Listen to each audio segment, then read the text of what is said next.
मैं हूं अंग्रेज और मैं जा रहा हूं व्यापार के बहाने भारत को गुलाम बनाने। मैं वहां के लोगों में फूट डालूंगा एवं राज करूंगा। तो वीडियो को पूरा देखें और चैनल को सब्सक्राइब कर लीजिए। जरा सोचिए, बस एक पल के लिए अपनी आंखें मूंद लीजिए और उस दौर की कल्पना कीजिए। एक ऐसा देश जिसके खेत सोना उगलते थे, जहां के कारीगरों की उंगलियों में वो जादू था कि दुनिया हैरान रह जाती थी। एक ऐसा मुल्क जो पूरी दुनिया की अर्थव्यवस्था का 25% हिस्सा अकेले अपने दम पर चलाता था। दुनिया इसे आदर और लालच से सोने की चिड़िया कहती थी। ये वो जमीन थी जहां दुनिया फतह करने निकले सिकंदर के हौसले भी टूट गए थे, जहां मोहम्मद घौरी जैसे हमलावरों को भी इस मिट्टी पर कब्जा करने के लिए 17 बार मौत से टकराना पड़ा था, जहां मुगलों को भी अपनी जड़ें जमाने में सदियां लग गई थीं। लेकिन सोचिए, जिस देश को बड़ी बड़ी फौजें और तलवारें नहीं झुका पाईं, उसे समुंदर पार से आए कुछ व्यापारियों ने इतनी जल्दी अपना गुलाम कैसे बना लिया। लेकिन फिर समुंदर की लहरों को चीरते हुए व्यापार के भेष में कुछ सौदागर आए। उनके एक हाथ में तराजू था, लेकिन उनकी आंखों में छिपी थी एक प्यासी तलवार। उन्होंने हमारे मसाले नहीं खरीदे, उन्होंने हमारे ज़मीर का सौदा किया। और देखते ही देखते वो सोने की चिड़िया लोहे की मोटी जंजीरों में जकड़ दी गई। आज हम इतिहास के उस बंद दरवाजे को खोलने जा रहे हैं जिसे किताबों में ब्रिटिश राज कहा जाता है, लेकिन असल में वो इंसानियत के सीने पर किया गया अब तक का सबसे बड़ा अत्याचार था। ये खौफनाक कहानी शुरू होती है उस काली तारीख से जब भारत की किस्मत पर पहला और सबसे गहरा घाव लगा। तारीख थी 23 जून 1757। जगह प्लासी का मैदान। बंगाल का नवाब सिराजुद्दौला अपनी विशाल सेना के साथ सीना तान कर खड़ा था। उसके सामने थी ईस्ट इंडिया कंपनी की मुट्ठी भर फौज, जिसका नेतृत्व कर रहा था एक ऐसा आदमी जिसे नफरत और लालच का दूसरा नाम कहा जाए तो गलत नहीं होगा, रॉबर्ट क्लाइव। कागजों पर यह एक युद्ध होना था, लेकिन उस दिन मैदाने जंग में जो हुआ वो युद्ध नहीं, वो धोखा था। एक ऐसी गद्दारी जिसने आने वाले 200 सालों तक हिंदुस्तानियों का खून चूसने का लाइसेंस अंग्रेजों को थमा दिया। नवाब की सेना का सेनापति मीर जाफर अपनी हजारों की फौज लेकर युद्ध के मैदान में खड़ा रहा, चुप, खामोश, बिल्कुल एक पत्थर की मूर्ति की तरह। उसकी तलवार म्यान के अंदर ही सोती रही, जबकि अंग्रेजों की बंदूकें नवाब के वफादार सिपाहियों के सीने छलनी कर रही थीं। जानते हैं क्यों? क्योंकि रॉबर्ट क्लाइव ने मीर जाफर के कानों में सत्ता का जहर घोल दिया था। नवाब को मरवा दो और बंगाल का अगला नवाब मैं तुम्हें बनाऊंगा। उस एक लालच ने, उस एक गद्दारी ने पूरे हिंदुस्तान का सौदा कर दिया। सिराजुद्दौला हारे, पकड़े गए और बेहद बेरहमी से उनका कत्ल कर दिया गया। लेकिन दोस्तों, असली कहानी जंग के बाद शुरू होती है।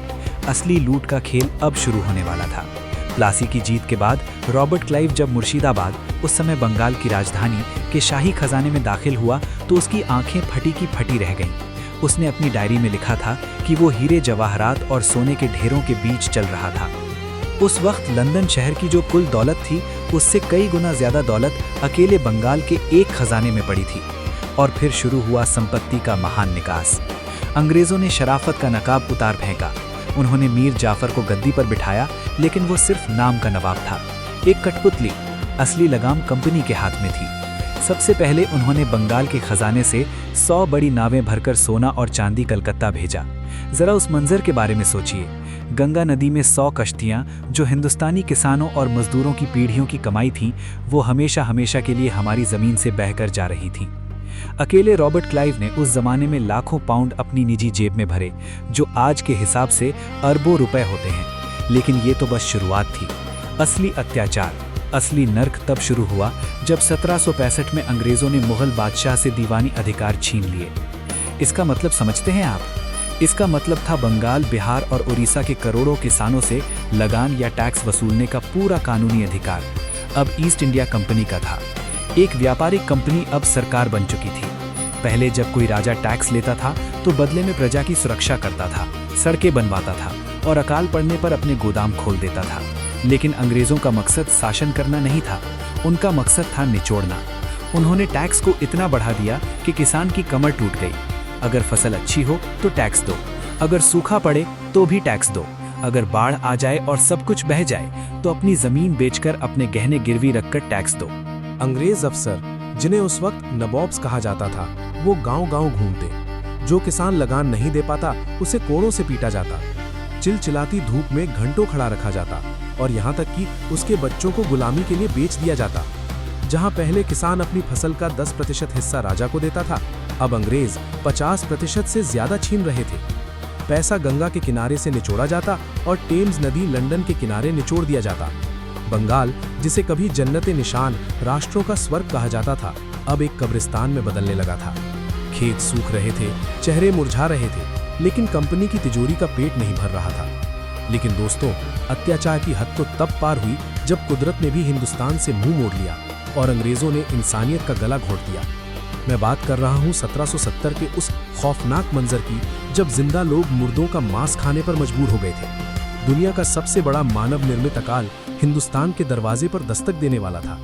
एक ऐसा दौर आने वाला था जहां माएं अपने बच्चों को नदी में बहा देंगी, क्योंकि उनके पास खिलाने को एक दाना नहीं होगा। और उस वक्त, उस दर्दनाक वक्त में जब लोग तड़प रहे थे, अंग्रेज अफसर क्या कर रहे थे? वो अपनी शराब के जाम टकरा रहे थे और लगान की दरें और बढ़ा रहे थे। आखिर क्या हुआ था 1770 में? कैसे 1 करोड़ लोग भूख से तड़प कर मर गए और ईस्ट इंडिया कंपनी ने इसे मुनाफे में बदल दिया? ये जानने के लिए दिल थाम कर बैठिए, क्योंकि आगे हम उस अंधेरे को देखेंगे जिसे इतिहास कभी भुला नहीं पाया। साल 1769, आसमान से आग बरस रही थी। धरती का सीना प्यास से फट चुका था। बंगाल के किसान आसमान की ओर टकटकी लगाए देख रहे थे कि शायद एक बूंद बारिश गिर जाए। कुदरत ने पानी रोक लिया था। लेकिन दोस्तों, इतिहास गवाह है कि अकाल सिर्फ सूखे से नहीं आता। अकाल तब आता है जब शासक राक्षस बन जाता है। 1770 की शुरुआत होते बंगाल में मौत का तांडव शुरू हो चुका था। इसे इतिहास में 76A मनवंतर कहा जाता है। एक ऐसा दौर जिसने हंसते खेलते गांवों को शमशान बना दिया। आप सोच रहे होंगे कि बारिश नहीं हुई तो इसमें अंग्रेजों का क्या कसूर? कसूर था, और बहुत गहरा था। जिस वक्त खेतों में फसलें सूख रही थीं, ईस्ट इंडिया कंपनी के गोदामों में अनाज सड़ रहा था।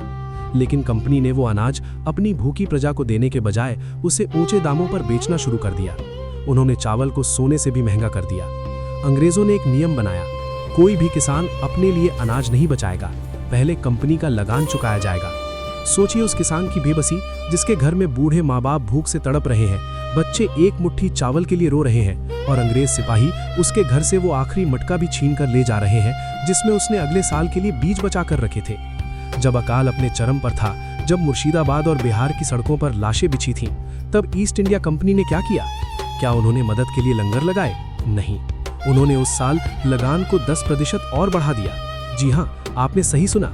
जहां लोग मर रहे थे, वहां कंपनी ने अपनी तिजोरियां भरने के लिए मरे हुए लोगों से भी टैक्स वसूलने की कसम खा ली थी। अंग्रेजों का तर्क था, अगर तुम्हारे पड़ोसी मर गए हैं तो उनकी जमीन का लगान अब तुम भरोगे। ये इंसानियत की हत्या नहीं तो और क्या थी? इतिहासकार विलियम हंटर ने अपनी किताब में लिखा है कि वो मंजर इतना खौफनाक था कि जिंदा लोग मुर्दों का मांस खाने पर मजबूर हो गए थे। नदियां आम लाशों से पट गई थी। गंगा का पानी लाल नहीं बल्कि सड़ान से काला पड़ चुका था, क्योंकि लाशों को जलाने के लिए लकड़ियां भी कम पड़ गई थी। कलकत्ता में कंपनी के अफसर पार्टियां कर रहे थे, वाइन पी रहे थे और लंदन चिट्ठियां लिख रहे थे कि इस साल हमारा मुनाफा पिछले साल से ज्यादा हुआ है। उस एक साल में, सिर्फ एक साल के अंदर बंगाल की 1/3 आबादी साफ हो गई। 1 करोड़ लोगों की मौत का जिम्मेदार कोई वायरस या बीमारी नहीं थी, बल्कि ईस्ट इंडिया कंपनी की लालच थी। ये एक प्राकृतिक आपदा नहीं, बल्कि एक मानव निर्मित नरसंहार था।